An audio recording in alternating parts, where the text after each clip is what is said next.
Do you think Rick Perry can make up for the mistakes of 2012? He seems very assured, seems much more knowledgeable. What's your take on Perry? Absolutely. First of all, Americans are very forgiving. They'll judge him on his record.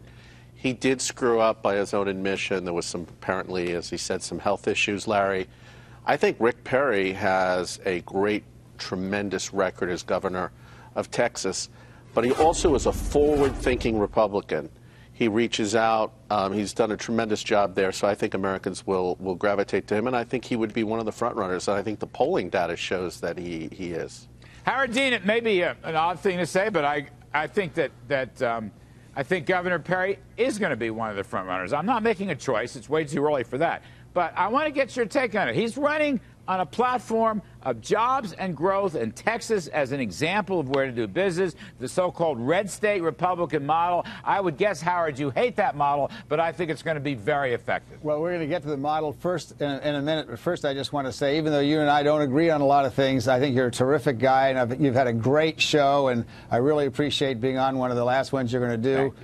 Thank you for all you've done. Thank you, Howard. I appreciate it. I think Rick Perry's got a problem. I think he did a good job in the interview in your show.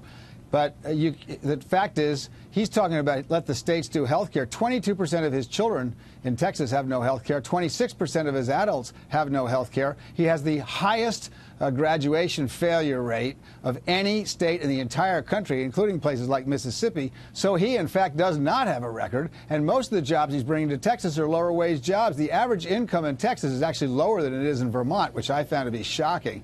So I think he's, this is a lot of political spin. Well, but I don't think it's going to get elected president of the United States.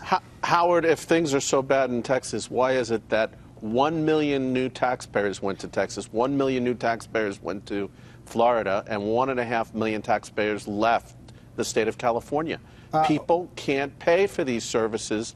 They can't pay for big government, and they're voting with their feet. That's what the public is saying. I think there's a lot of growth going on all over the Southwest. That's been going on for 20, 25 years. But if you look at the creation of high-wage jobs, those are still going on in places like Silicon Valley.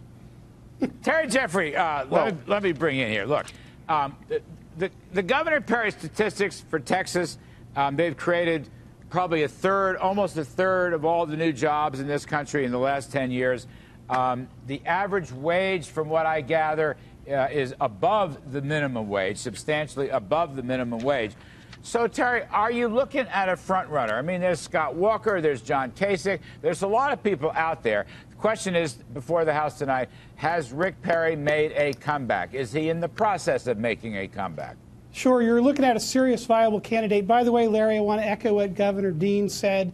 Congratulations for the great show you've hosted. You've done a wonderful job, my friend. Thank you. Thank you, Terry. Thank you. On the subject of Governor Perry, I think he's got an excellent message, Larry. I think his idea of federalism, that the federal government is limited to those powers enumerated in the Constitution.